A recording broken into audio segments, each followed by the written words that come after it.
How to build confidence without changing your body or your face. And no, I'm not about to tell you you need to get rich. My name's Marcus, and here at Strong Not Starving, we help people create fulfilling, sustainable relationships with food and exercise. So this kind of unconditional confidence that doesn't hinge on appearance or body shape is really hard to imagine if you haven't experienced it. Because usually when this topic comes up, the first thing I hear from people is, oh yeah, I get that that's possible for some people and good for them, but not for me.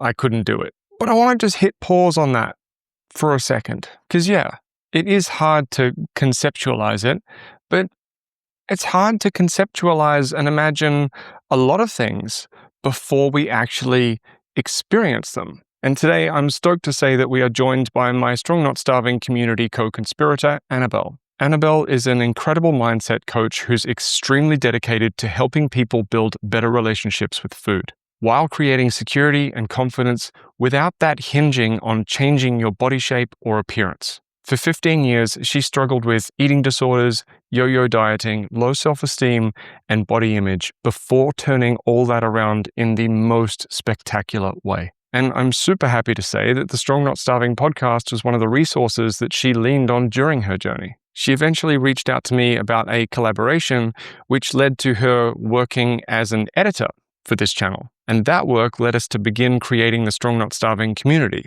which you'll hear a bit more about from Annabelle soon. Annabelle is one of the most genuine and dedicated people I've met in an extremely long time. And I'm super happy to be handing the microphone over to her for today's episode. And be sure to check out the show notes for links and info about the upcoming Strong Not Starving community. So without further delay, let's get into it. Up until my late 20s, I struggled with social anxiety that was a direct result of the over-obsession that I grew up with around my weight. It was so bad that I couldn't look people in the eye without blushing, sweating, my heart beating super fast, mumbling and swallowing words. I just couldn't stand the idea of people's attention on me. My height is 1.57 meters, so I'm pretty short, but whenever I was out in the world, I would think of myself as the biggest person, the tallest person, that no way people cannot notice me, and that I was constantly judged by people. Today, even though when I step on the scale, I see the highest number that I've ever seen, all my symptoms of social anxiety are gone, and I've never felt more comfortable and secure in who I am. I host in-person groups in Berlin, and I show up here on camera with a face free of makeup, knowing very well that people are going to be watching this. The other day, I went to play pickleball with total strangers, and even though I was sweating profusely, it was hot, and the sweat was going into my eyes. I needed to have a towel next to me so I can keep drying my face off. It still didn't stop me from talking to my teammate and the other team, who I've never met before, and we had so much fun. And I just remember 5 years ago, not even 5 years ago, 3 years ago, I would have probably made up an excuse why I couldn't play because I was so embarrassed of how much I'm sweating. And I would have taken myself out of the game and sat on the sidelines watching everybody else have fun. Before I talk about what I did to change that, I would like to talk about my story a little bit because I think that context is important. And in general, understanding where I came from and why I was the way I was extremely helpful for me to understand my patterns in order to move away from them. I grew up in a household and in a community that put a lot of emphasis on looks, not just weight. I was a chubby kid who was a little bit bigger than kids her age, and my mom constantly nagged me to lose weight so I can look like others. Whenever we would sit down to eat dinner together as a family, which we often did, she would constantly scrutinize how much I'm eating and would always comment on how many bites I'm taking, how fast I'm eating, and pleading me to eat less. If I wanted a snack, she would scream at me for wanting it, and if I said that I was hungry, she would be extremely upset with me for being hungry. If I ate something that she thought was fattening or unhealthy, she would scream at me. Now, of course, the objective wasn't for me to get healthy, but rather to not be fat. None of that screaming helped me in eating less. It actually did the opposite. I became obsessed with food. I started looking for ways to get food without anybody noticing, and I started sneak eating here, taking food from my classmates there. If I found money around the house, I would take it and go buy myself snacks and eat them without anybody knowing. And then I would throw the wrappers in somebody else's trash, not in our trash, so nobody would know about it, which of course made me gain weight. And my mother's screams increased. And at one point, she also started bullying me about my weight. But it wasn't just her. Like I said, in the environment and the community I grew up in, being anything but skinny was untolerated, basically. And anybody from my grandparents, my aunts, my uncles, my siblings, some kids at my school, and even some teachers would always point out to me how different I looked from other kids my age and how much I needed to lose weight. All of that constant dealing with my body created the belief in me that as long as I didn't look like everybody else, I would not be accepted and I would not be loved. That as long as I looked different, I would never be worthy or enough. And I wanted to lose weight. I wanted to look like everybody else, mostly so that people would leave me the fuck alone. But all that obsession with food created a situation where I couldn't lose weight in a sustainable, manageable, healthy way. So at one point when I was 13, I simply stopped eating. Like I was literally fasting, even though I didn't call it fasting then, it was just not eating, like remove the food away from me. And I would go on these sort of like yo-yo dieting periods of not eating. And then there would be a point where I had to eat and I couldn't not eat anymore. So I would basically stuff my face with food and then gain all the weight back and then some, and just like go through those cycles. And then eventually when I was 17, I developed a full-on eating disorder. For 15 years, I lived with shame and guilt around food and absolute frustration and hatred towards my body. My weight swung in every direction, and no matter how high or low the number on the scale was, I always felt incredibly uncomfortable in my own skin. No matter how my body looked like, I still believed that I had nothing to offer, and I was genuinely unhappy. But like I said in the beginning, I'm in a very different place now, and I'm a very different person now. I've never felt more secure and at ease with who I am, and I was able to achieve that without changing my body or my face. So, how did I do it? First, it's important for me to say that these changes did not happen overnight. It took a lot of time and patience to be able to do that, because when you grow up with a certain narrative around your body and your looks, it takes a while to let go of it, even when you know other things, even when you start exposing yourself to different narratives. So I'm just putting this out there not to discourage you, but for you to know what to expect on this journey. The second thing is that there wasn't just one factor that allowed me to make these changes, but rather an accumulation of things and a constant learning and exposure to different ideas and thoughts. Now, in this video, I'm going to share with you the things that I think helped me the most on this journey. Number one was having a direction for my journey. You can imagine that living in the way that I described before was incredibly frustrating, and it made my life incredibly small. And for a while, all my focus was on how bad things were. But in order to change my circumstances, I needed to change my focus. Because for me, wanting to move away from a shitty situation was not enough. I needed to have something exciting that I wanted to move towards. It started by simply asking myself, what do I want my life to look like? What do I want? And the answer for me was, I want to feel comfortable in my own skin. When I'm out with friends, I want to be fully present with them instead of thinking about how big my thighs look against the chair. I wanted to be able to talk to people without blushing, without sweating, without breaking eye contact. And when I got clear on that, I started picturing myself doing these things. I would picture myself sitting with a friend and looking in her eyes, laughing at something that she said, nodding along, being active in the conversation, instead of looking around to see who's noticing the size of my stomach or my thighs. I would picture myself going to an event around town, walking in, seeing someone, walking up to them, and starting talking to them calmly and slowly. And those images were extremely exciting for me. They gave me an idea of the person that I could be. And that was way more motivating to me than the person who I didn't want to be. What about you? Take a moment to think about what you want, as opposed to what you don't want.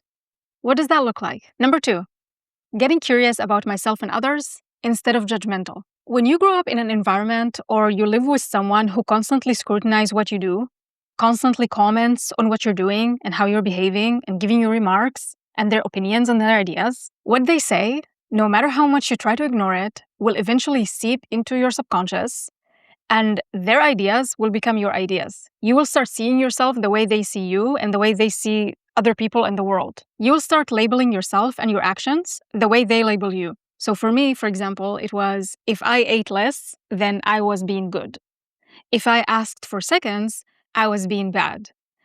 If I blushed while I was talking to a person, that was bad. If people gave me compliments, that was good. If I wanted to stay in my room and not hang out with everybody else in the living room, then I was being bad. Needless to say that this overfixation on what I was doing or not doing and giving me grades on it didn't exactly contribute to my body image.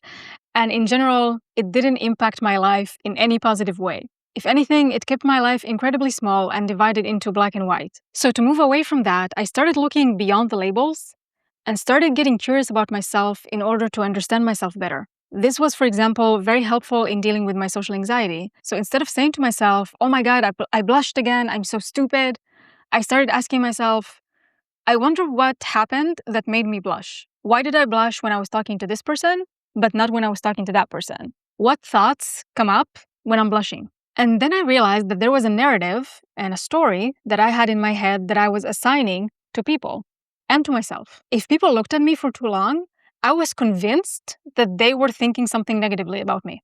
If someone didn't smile at me, then for sure I did something to offend them. If this happened, then surely it's because of this. Now, we all do this because our brain likes to make meanings out of things. This makes it easier for it to understand the world. But the problems start when we think that the first meaning that our brain gives us is the only meaning, is the only absolute truth. And when I realized that, I started challenging it. I started looking for different explanations for situations that weren't suffocating. What if this person is looking at me, not because they're judging me? Could there be something else going on in their head besides what I think? Could what they are thinking not have anything to do with me at all? Could I just be projecting the way I think and the way that I was taught to think on others? I also started getting curious about myself as a person. And instead of asking, what do people think of me?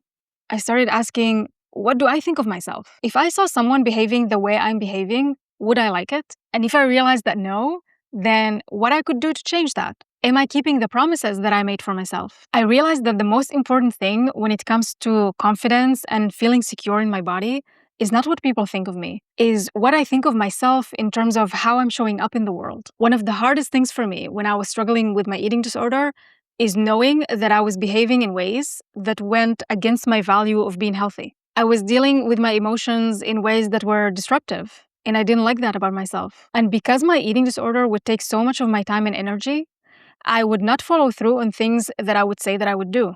And that made me lose trust in myself. Now, of course, this is a bit of an extreme example because my eating disorder was very layered. But the point is, you are the only person that you cannot lie to or bullshit.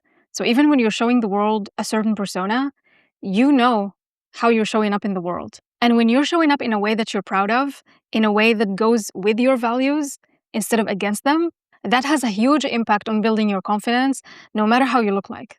Number 3, I distanced myself from people whose presence in my life was stopping me from showing up the way I wanted to show up in the world. And this started with my own mother. As you can conclude from the story I shared in the beginning, my mother's behavior towards me and her words towards me were a huge contributor to my lack of confidence and very low self-esteem. As I got older and got fed up with her screaming, I started confronting her about some of the things she was saying and asking her to change her behavior towards me. I told her how her words and actions affected me, but that didn't help. If anything, the more I dared to be more vulnerable with her, the more teasing and bullying I got in return. So I tried putting some boundaries between us, but that also didn't help.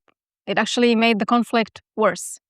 So eventually I realized that the only thing I could do is just put a distance between us. I thought this would be the only way I could finally be free from all the damage she was doing to me. And I was right. It has been years since I've taken that step, and I haven't regretted it once because it allowed me to feel safe in who I was. It also taught me that people's presence or lack of presence in my life can greatly affect how I see myself. If I'm surrounded by people whose main focus is what I'm doing and how I look and how other people look and my flaws and other people's flaws and their flaws, that's the thing that I will be focusing on as well. It's the same thing when it comes to social media content. When I was following women who showed nothing but their face and their body from 1,000 different angles, their nails, their hair, their eyebrows, their eyelashes, their makeup, and they were talking about the treatments that they were getting and the treatments that they were gonna get, and talking about anti-aging products and what creams work against wrinkles and what doesn't, and what is against cellulites, and so on and so on. I also couldn't help but look at my own face and body and think what I could change in it and what could possibly need changing in the future. Needless to say, that didn't exactly make me feel confident and secure in who I was. Luckily, with social media, we can somehow manipulate the algorithm to show us more of what we want to see and less of what we don't want to see. So I made it my mission to follow women whose focus wasn't on their face and their body, but rather were sharing content about their ideas, what they were up to, their thoughts, the books they were reading, the travels they did, anything but just selfies of themselves. I started following women who were living in unconventional ways, like Ava Zubek, Elizabeth Gilbert, and Martha Beck. Women who don't wear makeup. Women who inspire me and makes me feel empowered as opposed to making me feel shitty about myself. It's mostly thanks to these women that I'm able to show up here on YouTube with a face free of makeup. 25-year-old me would never. She would be terrified of what people would think of her. But after years of putting on makeup, I asked myself, and this goes back to the curiosity that we talked about, why do I put on makeup? Is this my way to express myself, like it is for some people? Or is it because I'm afraid of what people will think of me if I don't? And the answer was the latter. So I challenged myself by asking, what do I think of women who don't wear makeup? And then what will happen if I don't wear it anymore? Ultimately, I ditched the makeup altogether, and I cannot begin to explain to you how freeing it is to be makeup-free. You're just gonna have to try it. Number 4, I stopped looking for my flaws in the mirror. As I said in the previous point, when I was surrounded by people who cared a lot about how they look and how other people look, and when I was following certain social media accounts, I was in the habit of looking myself in the mirror and what I call it flaw hunting. Looking for areas in my face that I could make maybe look a little bit better, that I could enhance, that I could fill or lift, or maybe in the future I needed to fill or lift. All that did was make me feel not good enough, and that my flaws were way bigger and way more noticeable than they actually were. Imagine standing 10 minutes in front of a mirror, going over your face and your body and thinking what's wrong with it. Do you think that will make you feel more confident and secure in who you are?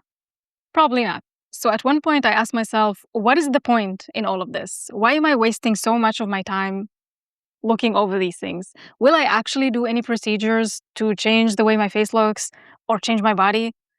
And the answer was no. Not because there's anything wrong with that. If you want to change your body, if you want to do anything, that's your prerogative, that's your right. If that's truly what you want, then go for it and don't let anybody stop you. But for me, I just realized that I don't want to do anything to my face just because someone out there decided that this looks better. Because there will be no end to these things. Companies benefit from us hating the way we look and feeling insecure because this is how they can manipulate us into buying more products, more procedures. Us feeling unworthy and not enough generates money for them. So it doesn't matter what I will do to my face. There will always be something else to do. And I decided this isn't a ride that I'm interested in being on. Now when I look in the mirror, I look at myself as a whole, as a human being. I look myself in the eye. Sometimes I smile at myself. That's about it. Try it for a while and let me know how that makes you feel. How does it make you feel about your whole self as a person? Number 5, I started buying clothes that fit me as opposed to trying to squeeze myself into clothes. I used to try to squeeze myself into sizes because I thought that, the smaller, the better, right? Or go for certain styles that I saw on models or influencers because it looked great on them. So it must look great on me, right? But neither of those sat well on me. And even when I was wearing the right, so to speak, size and style, I still felt uncomfortable. And we all know that when you feel uncomfortable, you don't exactly feel confident. So again, I started getting curious. What will look good on me, on my body shape? And if I try something and it doesn't fit, then I will get a bigger size and not have it mean anything about me. Again, removing the labels. It's not good or bad. It's just the way it is. I need a bigger size, and that's fine. That style doesn't look good on me, and that's okay. After a while, I noticed that the same size from different companies and different brands sits differently on me. So actually, yeah, these labels don't mean anything, least of all about who I am as a person. Remember, when you are not comfortable, you will not feel confident, period. And the last point, which I think is one of the most important ones, is that I started adopting new thoughts and beliefs. Throughout this video, I mentioned the importance of curiosity in developing a better relationship with your body. One of the most important gifts that curiosity gave me is changing the way I think about myself and others. Earlier, I told you about the stories that I had in my head about what I thought it means when somebody looks at me for too long. Looking deeper into that, into where these stories came from, I realized that these were the same stories I was told growing up. This is how my parents viewed people. And in turn, these stories became my own. So in a way, these stories were inherited to me by my parents, who I'm pretty sure inherited from their own parents, who inherited from their own parents. etc., etc. These stories weren't making my parents happy, and they definitely were not making me happy. If anything, they were making me live in fear and keeping my life very limited. And one day I thought, just like I got these stories from somewhere, I could let go of them and adopt new stories instead. Stories like, it didn't mean anything when people were looking at me. I don't know what's going on in their head, and I never will, so I will not bother myself with it. Whatever people think of me is their prerogative. Just like I have my own thoughts and opinions about people. Whatever they think of me does not define me. The same thing applies when it comes to my body shape and face. The stories out there in the world that the smaller the better, and that aging is bad and ugly. I choose not to believe that. Aging is part of nature, and there's very little about nature that I don't like. And instead of being skinny, I'd rather be strong, because I've been skinny, and it doesn't feel great. But strong, on the other hand, feels freaking awesome. I would like to invite you to try it. Whose beliefs are you believing right now? Are there different beliefs that you can adopt? Beliefs that set you free instead of limit you? One thing I will say here is that whatever belief, mantra, or story you choose to adopt, have it be something that sits well with you, that makes sense to you. I hear a lot of affirmation on social media like, I am abundant or I am queen. These things may sound good on the surface, but they don't have enough depth to fully reach you. They don't have strong enough legs to stand on. So whatever it is that you choose, have it be believable and something with essence.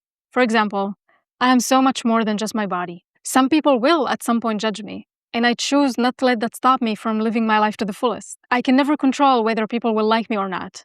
The only thing I can control is how I choose to show up in the world. This mental jujitsu and finding new perspectives on life that allow you to be happy and free and living your life to the fullest is a big part of what we will be doing inside the Strong Not Starving community. So if anything from what I shared with you today resonated with you, you might want to check it out. You can find the link with all the information in the description.